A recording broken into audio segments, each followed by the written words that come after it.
Welcome back to Kurban English. Today I will teach you a very easy structure of a sentence, the use of had better. এই had better এর মাধ্যমে কিন্তু আমরা খুব মজার মজার ইংলিশ তৈরি করতে পারি। সাবজেক্ট had better, ফুল ভার্বের base form plus extension.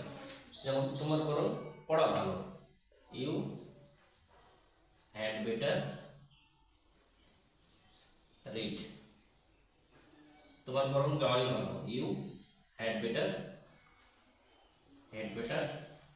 go. তোমার বিশ্রাম করাই ভালো, you had better take rest.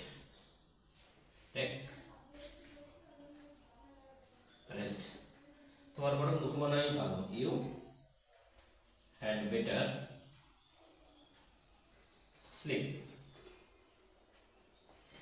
তো এইভাবে আমরা এই গঠনের মাধ্যমে সাবজেক্ট হ্যাড বেটার মূল ভার্বের বেস ফর্ম প্লাস এক্সটেনশনের মাধ্যমে হাজার হাজার সেন্টেন্স আমরা তৈরি করতে পারবো, যেগুলো আমাদের প্রতিদিনের ব্যবহার্য ইংলিশ আমরা এইভাবে তৈরি করতে পারবো।